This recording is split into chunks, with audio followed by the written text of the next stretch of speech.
know Scotland better since you did the book? Was there somewhere that you went? Did you go to Outlander sites? And do you know Scotland better? That's two questions, but yeah.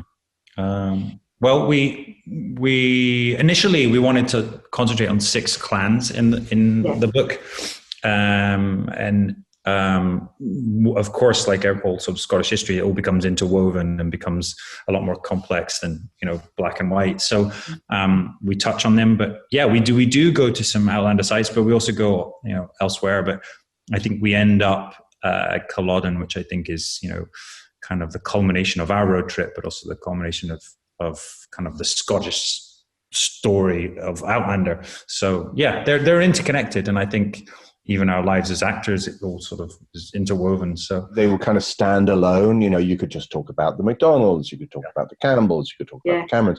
But actually, when you start looking into it, they're all just mixed together.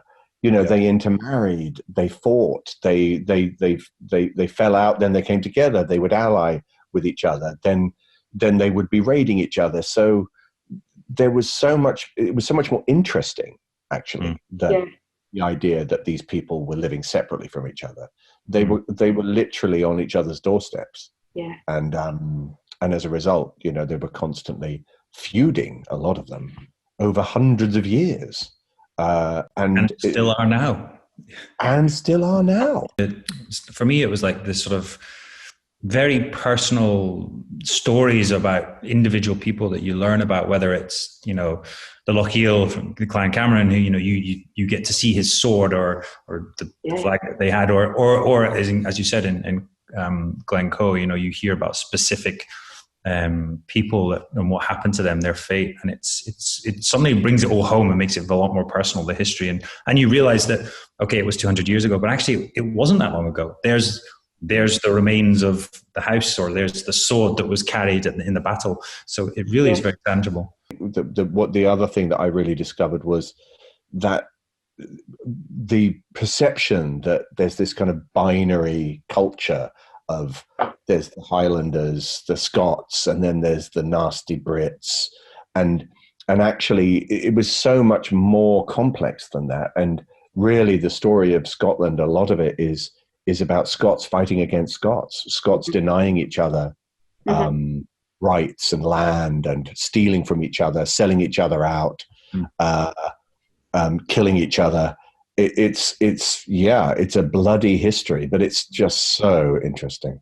And also the landscape. The landscape is like you can drive through Scotland as we do, and you pass so many landmarks and things that you wouldn't even notice, whether it's a rock in the field or, a ruined castle or whatever. And then when you actually touch it or walk over it and learn more about it, you realize just how much history there has been and just what happened there. It's fascinating.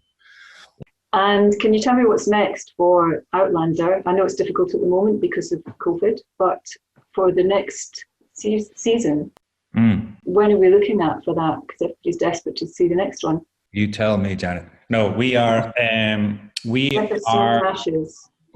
gearing up as we speak. We're definitely, there's a plan, and it's all in motion, and it is getting busy. So we will be back. It's just, obviously it's a big show, and there's a lot of numbers of people and all of that logistics. And I think we've also had to, actually shooting on Men in Kilts was almost a sort of, we were almost the guinea pigs for one of the first things to be shot in Scotland. So just seeing how it all works with social distancing and all those guidelines. So we're hoping to be back really soon. And can you tell us anything about the next series? What's in store for us? Anything about the plot, or? I could tell you, but I have to kill you. No, we are just receiving scripts at the moment. So I've read the first. I think I've read the first 4, and that's all I'm going to tell you. Okay. And will we be back in Scotland with this one a lot? Well, obviously we're still in America, Jamie, and the Frasers and the Fraser's Ridge, but you never know.